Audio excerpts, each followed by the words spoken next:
Welcome to J news. ముందుగా headlines చూద్దాం. ప్రారంభమైన 18వ లోక్సభ తొలి సమావేశాలు సభ్యులతో ప్రమాణ స్వీకారం చేయిస్తున్న ప్రొటెం స్పీకర్ భర్తృహరి మహతాబ్. తొలుత ప్రధాని మోదీ ఎంపీగా ప్రమాణం. తెలుగులో ప్రమాణం చేసిన కిషన్ రెడ్డి, రామ్మోహన్ నాయుడు.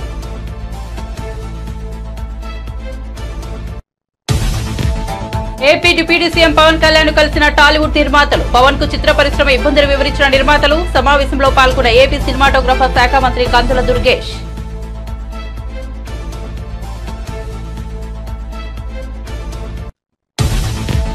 విద్యాశాఖ మంత్రిగా మెగా డిఎస్సీ ఫైలుపై సంతకం చేసిన లోకేష్. 16,000 పోస్టుల భర్తీకి సీఎం చంద్రబాబు ఆమోదం. ఆర్భాటాలు వద్దంటూ తన కుర్చీకి చుట్టిన టవల్ తీసేసిన మంత్రి.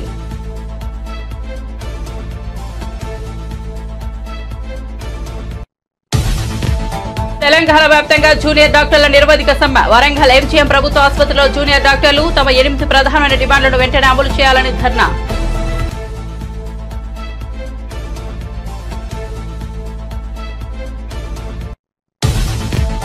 సీఎం చంద్రబాబు అధ్యక్షతన కేబినెట్ సమావేశం. కేబినెట్ భేటీ వివరాలను మీడియాకు తెలిపిన మంత్రి పార్థసారథి. ఎన్నికల హామీలను నిలుపుకుంటున్నామని వెల్లడి.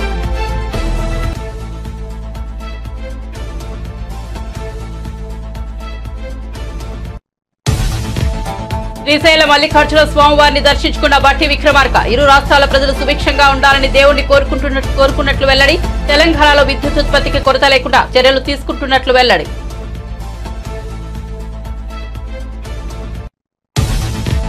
నాడు ప్రకటన తర్వాతే మోదీ ఎమర్జెన్సీని అమలు చేశారన్న ఖర్గే. ఎలాంటి ప్రకటన చేయకుండా మోదీ ఎమర్జెన్సీని కొనసాగిస్తున్నారని విమర్శ. ఇలాంటి మాటలతో ఎంతకాలం మభ్యపెడతారంటూ ఆగ్రహం.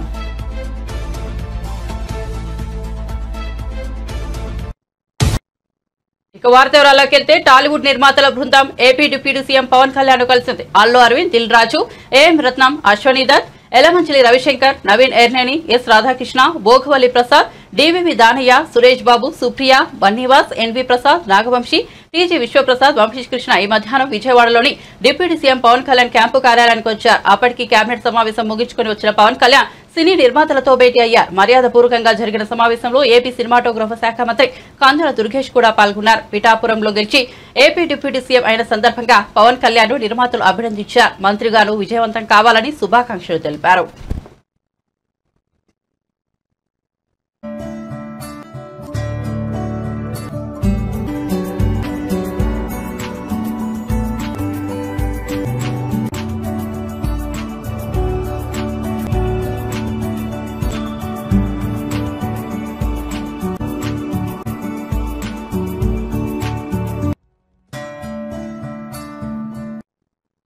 ఏపీ సీఎం చంద్రబాబు అపాయింట్మెంట్ ని చూపించాలని డిప్యూటీ సీఎం పవన్ ని కోరినట్టు ప్రముఖ నిర్మాత అల్లు అరవింద్ చెప్పారు. ఏపీ డిప్యూటీ సీఎం జనసేన అధినేత పవన్ కళ్యాణ్ తో తెలుగు సినీ నిర్మాతలు భేటీ అయ్యారు. ఈ సందర్భంగా అరవింద్ మీడియాతో మాట్లాడారు. డిప్యూటీ సీఎం పవన్ ను సినీ పరిశ్రమ తరపున అభినందించినట్టు చెప్పారు. సినీ రంగంలోని అన్ని అసోసియేషన్లు కలిసి వచ్చి సీఎం చంద్రబాబును అభినందిస్తామని చెప్పినట్టు వివరించారు. త్వరలోనే అపాయింట్మెంట్ ఇప్పిస్తామని పవన్ చెప్పారని పేర్కొన్నారు.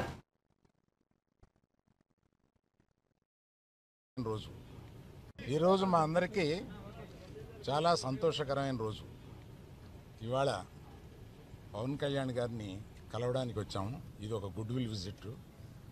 ఈ విజిట్లో ఏంటంటే మేము కులాసాగా మాట్లాడుకోవడం కాకుండా మేము ప్రత్యేకంగా వచ్చింది chief minister, honourable chief minister గారి అపాయింట్మెంటు ఇస్తే మా ఇండస్ట్రీ మొత్తం తరలి వచ్చి, అంటే మా ఛాంబరు ఇతర అన్ని అసోసియేషన్స్ కలిపి ఒకసారి వచ్చి చీఫ్ మినిస్టర్ గారిని, ఉప ముఖ్యమంత్రి పవన్ కళ్యాణ్ గారిని, వీరందరినీ అభినందించడానికి ఒకరోజు మాకు అపాయింట్మెంట్ ఇప్పించండి అని అడగడానికి వచ్చాం. వారు తప్పకుండా త్వరలో అది చేస్తామన్నారు. ఆ పని మీద వచ్చాం. చాలా మనస్ఫూర్తిగా కాసేపు మాట్లాడి చాలా ఆనందపడ్డాం. త్వరలో మళ్ళీ total representation of the film industry తోటి ఇక్కడికి వచ్చి వారిని అభినందించడానికి మళ్ళీ వస్తాం. Thank you very much. మీరనే టికెట్ అనేది చాలా చిన్న విషయం అండి, దాని గురించి రాలేదు. చాలా ఇండస్ట్రీలో విషయాలు కొన్ని మాట్లాడుకున్నాం, కానీ రిప్రజెంటేషన్ వస్తుంది కదా, అప్పుడు అన్ని సమగ్రంగా మాట్లాడతాం. ఆంధ్రప్రదేశ్ ఐటీ, విద్య, ఆర్టీసీ శాఖల మంత్రిగా బాధ్యతలు స్వీకరించిన నారా లోకేష్ తొలి సంతకం మెగా డిఎస్సీ ఫైలుపై చేశారు. సచివాలయంలోని 4వ బ్లాక్ లో రూమ్ నెంబర్ 208లో లోకేష్ ఛాంబర్ ఏర్పాటు చేశారు. తన ఛాంబర్లో ఎలాంటి ఆర్భాటాలు వద్దట్టు మంత్రి లోకేష్ తన కుర్చీకి చుట్టిన టవల్ను తీసేశారు. ప్రత్యేక పూజలు చేసి బాధ్యతలు చేపట్టాక మెగా డిఎస్సీకి ఆమోదం తెలుపుతూ సంబంధిత ఫైల్పై సంతకం చేశారు. మెగా డిఎస్సీ కింద 16,347 పోస్టుల భర్తీకి ఆమోదం తెలుపుతూ సీఎం చంద్రబాబు సంతకం చేసిన విషయం తెలిసిందే. విద్యాశాఖ మంత్రిగా లోకేష్ కూడా అదే ఫైల్పై తొలి సంతకం చేశారు. అంతకుముందు సచివాలయంలో మంత్రి లోకేష్ కు అధికారులు ఘనస్వాగతం పలికారు. బాధ్యతలు స్వీకరించిన మంత్రి లోకేష్ కు సహచర మంత్రులు నిమ్మల రామానాయుడు, రాంప్రసాద్ రెడ్డి, సవిత, గుమ్మడి సంధ్యారాణి, కొండపల్లి శ్రీనివాస్, మాజీ ఎంపీ గల్లా జయదేవ్, మాజీ ఎంపీ కనకమెడల, పార్టీ ఎమ్మెల్యేలు తదితరులు అభినందనలు తెలిపారు.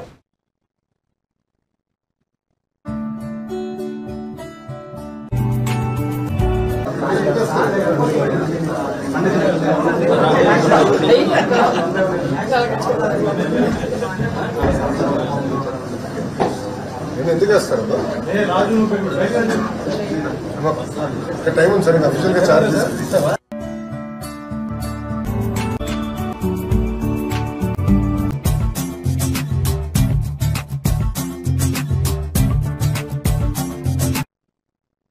పద్దెనిమిదవ లోక్సభ తొలి సమావేశాలు కొనసాగుతున్నాయి. సభ్యులతో ప్రొటెం స్పీకర్ భర్తృహరి మహతా ప్రమాణ స్వీకారం చేస్తున్నారు. తొలుత ప్రధాని మోదీ వారణాసి ఎంపీగా ప్రమాణం చేశారు. అనంతరం కేంద్ర మంత్రులు, ఇతర సభ్యులు ప్రమాణం చేస్తున్నారు. ఈ క్రమంలో కేంద్ర మంత్రులు కిషన్ రెడ్డి, రామ్మోహన్ నాయుడు తెలుగులో ప్రమాణ స్వీకారం చేశారు. తొలి రోజు 280 మంది ఎంపీలు ప్రమాణం చేయనున్నారు. మిగిలిన వారు మంగళవారం ప్రమాణ స్వీకారం చేస్తారు. అనంతరం స్పీకర్ ఎన్నికకు నామినేషన్ కార్యక్రమం మొదలవుతోంది. ఈ నెల 26న స్పీకర్ ఎన్నిక పూర్తవుతుంది. 27న రాజ్యసభ సమావేశాలు కూడా ప్రారంభమవుతాయి. అదే రోజు ఉభయ సభలను ఉద్దేశించి రాష్ట్రపతి ద్రౌపది ముర్ము ప్రసంగించనున్నారు.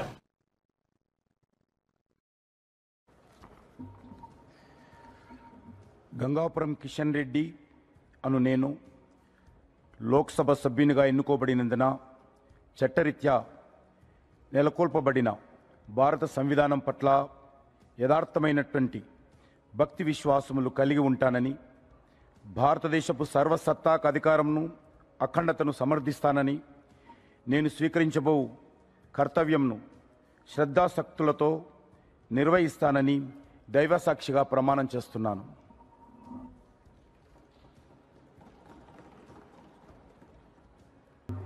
కింజరాపు రామ్మోహన్ నాయుడు అనే నేను లోక్సభ సభ్యుడిగా ఎన్నికైనందున శాసనం ద్వారా నిర్మితమైన భారత రాజ్యాంగం పట్ల నిజమైన విశ్వాసం, విధేయత చూపుతానని, భారతదేశ సార్వభౌమత్వాన్ని, సమగ్రతను కాపాడుతానని, నా బాధ్యతలను శ్రద్ధాశక్తులతో మరియు అంతఃకరణ శుద్ధితో నిర్వహిస్తానని దైవ సాక్షిగా ప్రమాణం చేస్తున్నాను.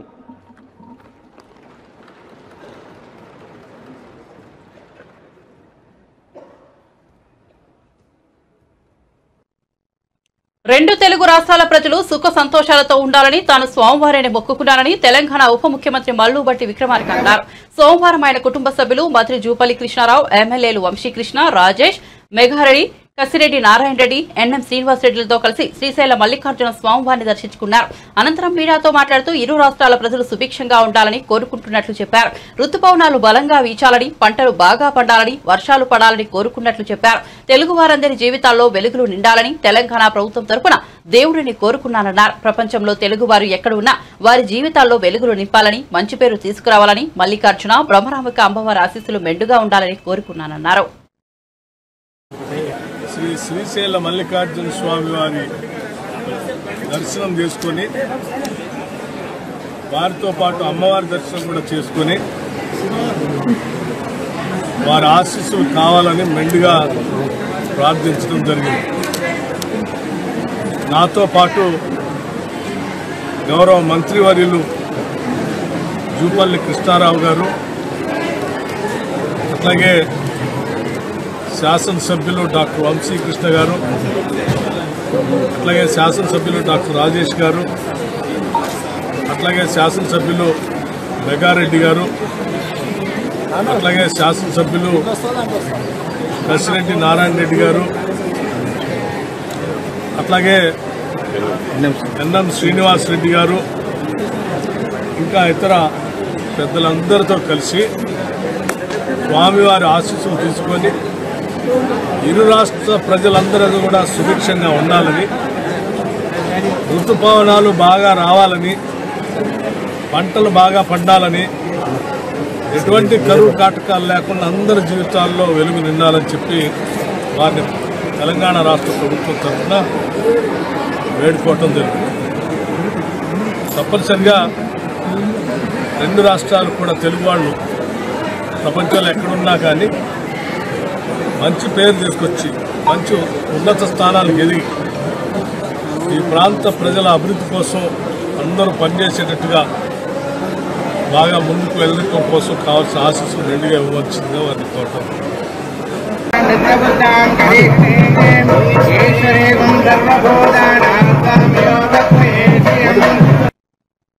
లోక్సభ సభ్యులుగా దగ్గుపాటి పురంధేశ్వరి బండి ప్రమాణ స్వీకారం చేశారు. ఇద్దరు కూడా తెలుగులో ప్రమాణం చేశారు. వీరితో పాటు ఎంపీ కలిశెట్టి అప్పలనాయుడు కూడా ప్రమాణం చేశారు. ఈ సందర్భంగా పురంధేశ్వరి ట్వీట్ చేశారు. 18వ లోక్సభకు పార్లమెంట్ సభ్యురాలుగా ప్రమాణ స్వీకారం చేశారు. ప్రధానమంత్రి నరేంద్ర మోదీ నాయకత్వంలో వికసిత్ భారత్, ఆత్మనిర్భర్ భారత్ కోసం శక్తివంచన లేకుండా కృషి చేస్తామని ఆమె తన ట్వీట్లో పేర్కొన్నారు.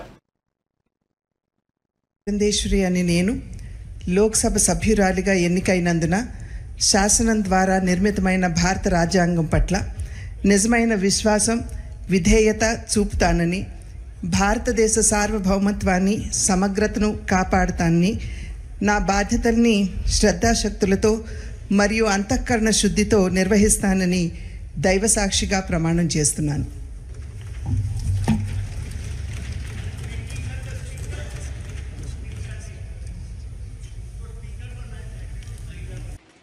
श्री बंडी संजय कुमार।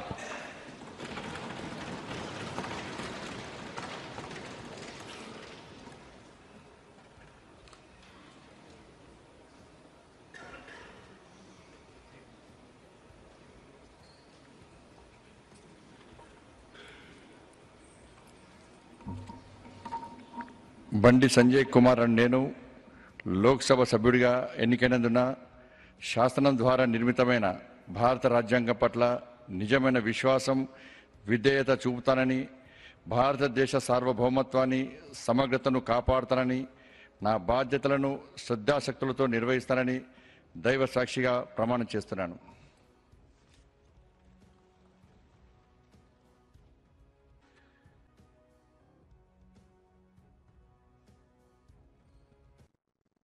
ఎంజీఎంలోని గాంధీ విగ్రహం వద్ద గ్రీన్ ఛానల్లో భాగంగా జూనియర్ డాక్టర్లకు అందించే ప్రతి నెల వేతనం, ఏ నెల వేతనం ఆ నెల అందే విధంగా ప్రభుత్వం వెంటనే అమలు చేయాలని అన్నారు. ప్రధానమైన 8 డిమాండ్లను రోడ్లు, విశ్వవిద్యాలయంలో పాటు మౌలిక సదుపాయాలు ప్రభుత్వం వెంటనే స్పందించకపోతే అత్యవసర సేవలు కూడా నిలిపివేస్తామని డిమాండ్ చేశారు.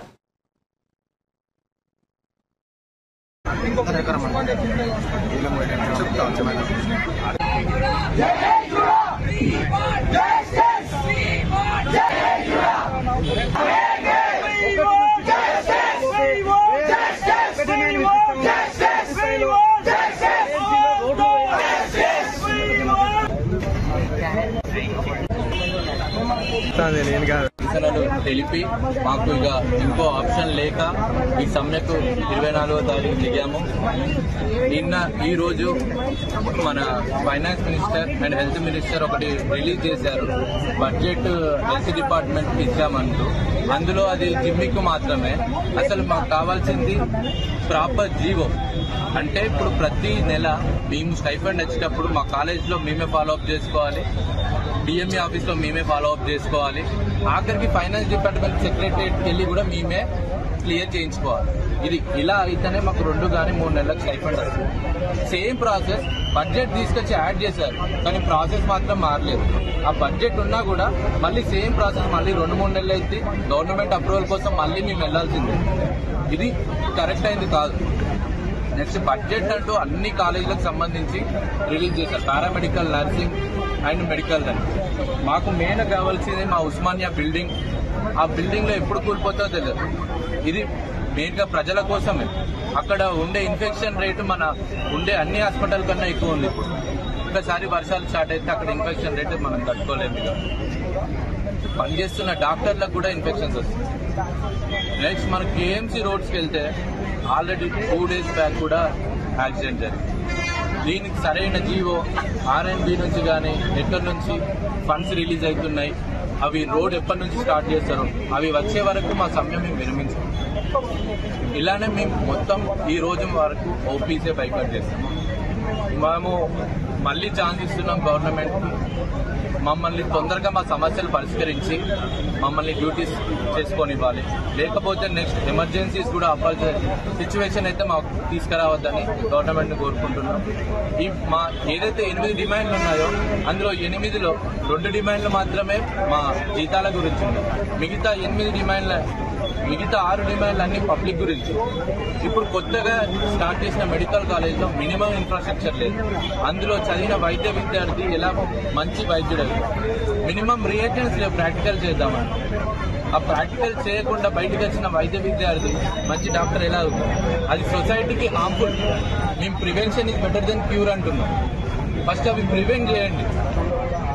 ఇప్పుడు వాళ్ళు 2-3 బ్యాచ్ల తర్వాత చేసినా ఏం ఉపయోగం ఉండదు.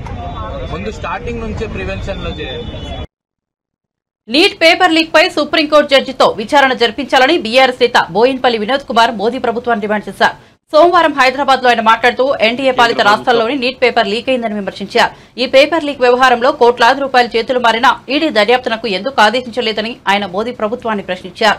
నీట్ పేపర్ లీక్ కారణంగా పీజీ ఎంట్రన్స్ పరీక్షను కేంద్రం రద్దు చేసిందని, అందువల్ల విద్యార్థులు తీవ్ర ఇబ్బంది పడ్డారని ఆయన ఆవేదన వ్యక్తం చేశారు. పరీక్ష నిర్వహించలేకపోయింది. Utterly failed. Modi government utterly failed. ఈ నేషనల్ టెస్టింగ్ ఏజెన్సీ చైర్మన్ కూడా నిన్న ఉద్వాసనకు పలికింది కేంద్ర ప్రభుత్వం. ఈ national eligibility and entrance test NEET దీన్ని వెంటనే మనం విత్డ్రా కావాలని చెప్పి సుప్రీంకోర్టులో పిటిషన్ వేయాలని చెప్పి కూడా నేను మన రాష్ట్ర ప్రభుత్వాన్ని కోరుతున్నాను. మిగతా రాష్ట్రాలు కలిసి వస్తే మంచిది. దక్షిణ భారతదేశంలో ఉన్నటువంటి రాష్ట్రాలు కూడా ముందుకొచ్చి ఈ హెగమోని ఉత్తర భారతదేశంలో ఉన్నటువంటి పెత్తందారుల ఆ ఏదైతే వాళ్ళ గుప్పుట్లో ఉన్నటువంటి దీనికి మనం చేరవలసిన అవసరం లేదు. ఈ సుప్రీంకోర్టు జడ్జిమెంట్ను సుప్రీంకోర్టు దృష్టికి తీసుకొద్దాం. మీరు మంచుకో చెడుకో మీరు నిర్ణయం చేసింది కాబట్టి మీరు 2017లో తప్పలేదు మమ్మల్ని నీటిలో రావడానికి. కానీ అలా మీరు పునర్విచారించాలి. మేము విత్డ్రా కావాలి. పరీక్షలు కండక్ట్ చేస్తలేరు. ఎంసెట్ పరీక్ష అండి ఒక 60 ఏండ్లు మన తెలుగు రాష్ట్రం ఆంధ్రప్రదేశ్లో బ్రహ్మాండంగా నడుపుకున్నాం. ఎప్పుడు కూడా లీక్ కాలేదు ఎంసెట్ ఎంట్రన్స్ పేపర్.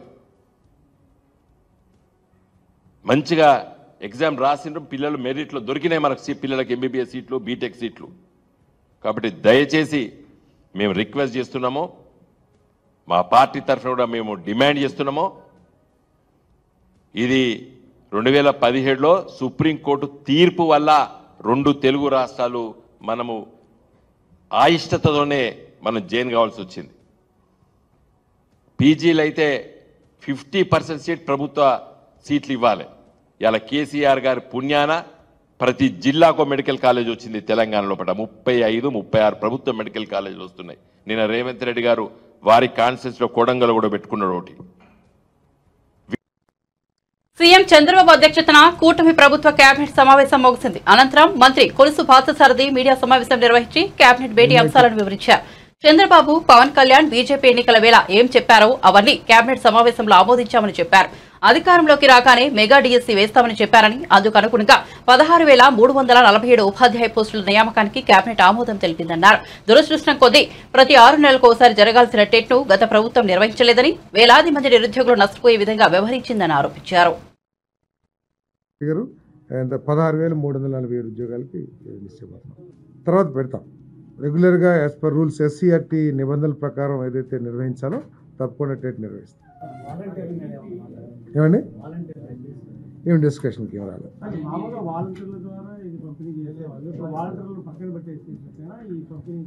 వాళ్ళు కూడా వీళ్ళతో పనిచేస్తారేమో. ఇది సచివాలయం స్టాఫ్తోనే పెన్షన్లు డిస్ట్రిబ్యూట్ చేయబోతాయి. డోర్ టు డోర్ ప్రతి ఇంటికి కూడా సచివాలయ ఉద్యోగస్తుల ద్వారా పెన్షన్ డిస్ట్రిబ్యూట్ చేస్తారు. అన్నింటినీ అంటే రాష్ట్రంలో విద్యా ప్రమాణాలను పెంచడం కోసం అవకాశం ఉన్న ప్రతి విషయాన్ని కూడా లోతుగా పరిశీలించి తగు చర్యలు తీసుకోమన్నారు. దాంట్లో భాగంగానే ఈరోజు టీచర్స్ ఉండాలి, అసలు విద్యా బోధన చేసేవాళ్ళు లేకపోతే విద్య ఎట్లా అందుతుంది అనే ఉద్దేశంతో ఖాళీలున్న ప్రతి 16,347 పోస్టులు భర్తీ చేయడమే కాకుండా ప్రతి సంవత్సరం కూడా రెగ్యులర్గా డిఎస్సి పెట్టి వచ్చిన ఖాళీలన్నీ కూడా భర్తీ చేయాలని కూడా నిర్ణయం తీసుకున్నాం. ఏం లేదు, నేను చెప్పినవి క్యాబినెట్లో డిస్కషన్. ఏదండి వాళ్ళు చేసింది అయిపోయింది కదా, వాళ్ళు చేశారు కదా. ఇప్పుడు మౌలిక సౌకర్యాలు ఏర్పాటు చేస్తానికి కూడా ప్రాధాన్యత ఇస్తాం, దాంట్లో ఎటువంటి డౌట్ లేదు. కానీ చదువుకు ముఖ్యం, విద్యాబోధన చేసేవాళ్ళు కావాలి కదా.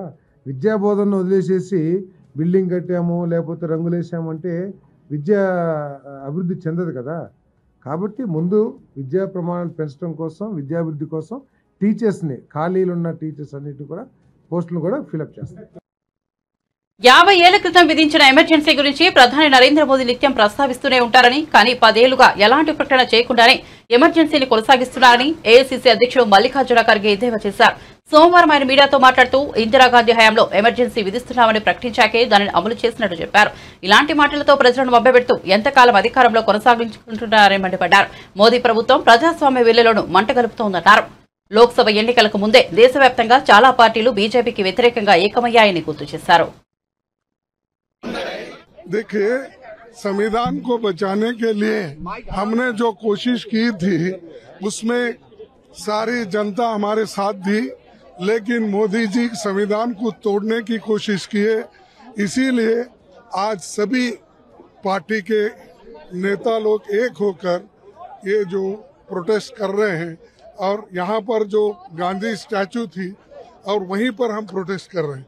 नेहरू, बाबा साहब अम्बेडकर की वहाँ थी और गांधी जी की यहाँ थी. यानी हर नॉर्म्स को, डेमोक्रेटिक नॉर्म्स को तोड़ रहे हैं. इसीलिए आज हम ये दिखाना चाहते हैं, भाई मोदी जी आप संविधान के तहत चलिए. देखो 100 बार यही बात बोलेंगे और इमरजेंसी के 50 साल हो रहे बोले तो तुम इमरजेंसी से without declaring emergency you are doing it. इसीलिए हर बार वही बात बोल के आप कितने दिन ऐसा ही. తాను ఆత్మహత్య చేసుకున్నానని వచ్చిన వదంతులను నమ్మవద్దని వైజాగ్ పెందుర్తి వైఎస్ఆర్సీపీ మాజీ ఎమ్మెల్యే ఆదిప్ రాజ్ పేర్కొన్నారు. కుటుంబ కలహాల నేపథ్యంలో తాను ఆత్మహత్య చేసుకున్నట్లు వచ్చిన ఊహాగానాలపై ఆదిప్ రాజ్ స్పందించారు. అవన్నీ అవాస్తవాలని చెప్పారు. ఆదివారం సాయంత్రం నేతలతో ఆత్మీయ సమావేశం అనంతరం కుటుంబ సభ్యులతో కలిసి భోజనానికి బయటకు వెళ్లినట్లు ఆయన చెప్పారు. గ్యాస్ట్రిక్ నొప్పి రావడంతో ఆసుపత్రిలో చేరారని, ఇప్పుడు ఆరోగ్యంగా ఉన్నారని స్పష్టం చేశారు. ఈ మేరకు ఆయన ఓ వీడియో విడుదల చేశారు. నేను మీ అన్నంరెడ్డి ఆదిప్ రాజ్. అయితే ఈరోజు ఎంత స్పీడ్గా పుకార్లు వాళ్ళంతా కూడా హల్చల్ చేస్తున్నాయో మనందరం కూడా చూస్తున్నాం. నిన్న సాయంత్రం 4 గంటల నుంచి 6 గంటల వరకు కూడా పెందుర్తి నియోజకవర్గ పరిధిలో ఉన్నటువంటి వైఎస్ఆర్ కాంగ్రెస్ పార్టీ ఆత్మీయ సమావేశం ఏర్పాటు చేసుకొని కార్యకర్తలందరితోని కూడా బ్రహ్మాండంగా కార్యక్రమం చూసుకొని తదనంతరం కుటుంబంతో కలిసి సరదాగా బయటికి డిన్నర్ కూడా వెళ్ళి రావడం జరిగింది. అయితే కొంచెం అనీజీగా అనిపించి, గ్యాస్ట్రిక్గా లేదంటే ఫుడ్ పాయిజన్ అయిందా అనుకుంటే తెలియదు కానీ చిన్న అనీజీగా అనిపించి తెల్లవారుజామున సుమారుగా 2:30-3 గంటలకి నేను హాస్పిటల్కి వెళ్ళడం, అప్పుడు 6 గంటలకల్లా నేను డిశ్చార్జ్ అయిపోయి బయటికి రావడం కూడా జరిగింది. ఏమీ లేనటువంటి విషయాన్ని ఇవాళ ఏదేదో జరిగిపోయినటువంటి విధంగా దాన్ని ఎంతో పెద్ద విషయంగా ఇవాళ మీడియాలో కానీ సోషల్ మీడియాలో కానీ ప్రచారం చేస్తున్నారు. ఇవన్నీ కూడా అవాస్తవం. నేను క్షేమంగా హ్యాపీగా ఇవాళ మా ఇంటికి వచ్చి ఆల్రెడీ రిలాక్స్డ్గా నేను ఉన్నాను. మా కుటుంబ సభ్యులందరితో కూడా బాబుని ఇప్పుడే సిల్వర్ ఓక్ స్కూల్లో కూడా బాబుని కూడా జాయిన్ చేయడం, ఇవాళే జాయిన్ చేయడం కూడా జరిగింది. అంతా హ్యాపీగా ఉంది. ఎవరు ఎటువంటి సందేహాలు, ఇటువంటి వార్తలు వీటిని కూడా నమ్మకూడదని చెప్పి మరీ కోరుకుంటూ ప్రజలందరి దీవెనలు ఆశీస్సులతో మరింతగా పార్టీని బలోపేతం చేయడానికి మళ్ళీ ఏదైతే మనం అనుకున్న స్కెడ్యూల్ ప్రకారం కార్యక్రమాలన్నీ కూడా సవ్యంగానే జరుగుతాయి. అందరికీ నమస్కారం. బులెటిన్ ముగించే ముందు హెడ్లైన్స్ మరోసారి చూద్దాం. ప్రారంభమైన 18వ లోక్సభ తొలి సమావేశాలు, సభ్యులతో ప్రమాణ స్వీకారం చేస్తున్న ప్రొటెం స్పీకర్ భర్తృహరి మహతాబ్. తొలుత ప్రధాని మోదీ ఎంపీగా ప్రమాణం, తెలుగులో ప్రమాణం చేసిన కిషన్ రెడ్డి, రామ్మోహన్ నాయుడు.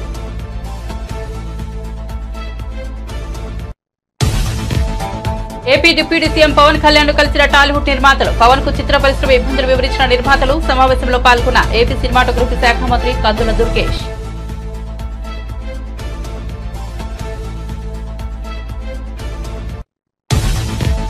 విద్యాశాఖ మంత్రిగా మెగా డిఎస్సీ ఫైలుపై సంతకం చేసిన లోకేష్. 16,000 పోస్టుల భర్తీకి సీఎం చంద్రబాబు ఆమోదం. ఆర్భాటాలు వద్దంటూ తన కుర్చీకి చుట్టిన టవల్ను తీసేసిన మంత్రి.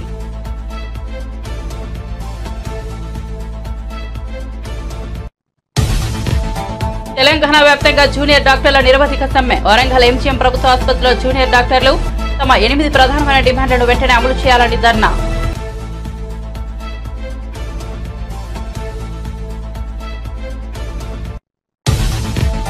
సీఎం చంద్రబాబు అధ్యక్షతన కేబినెట్ సమావేశం. కేబినెట్ భేటీ వివరాలను మీడియాకు తెలిపిన మంత్రి పార్థసారథి. ఎన్నికల హామీలను నిలుపుకుంటున్నామని వెల్లడి.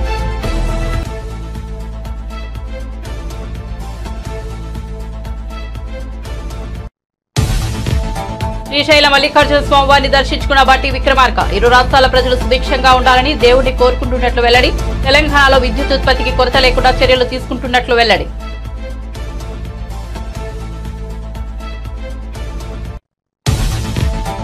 నాడు ప్రకటన తర్వాతే మోదీ ఎమర్జెన్సీని అమలు చేశారట ఖర్గే. ఎలాంటి ప్రకటన చేయకుండా మోదీ ఎమర్జెన్సీని కొనసాగిస్తున్నారని విమర్శ.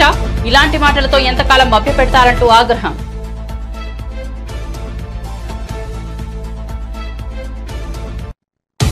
మరిన్ని అప్డేట్స్ కోసం చూస్తూనే ఉండండి జే న్యూస్.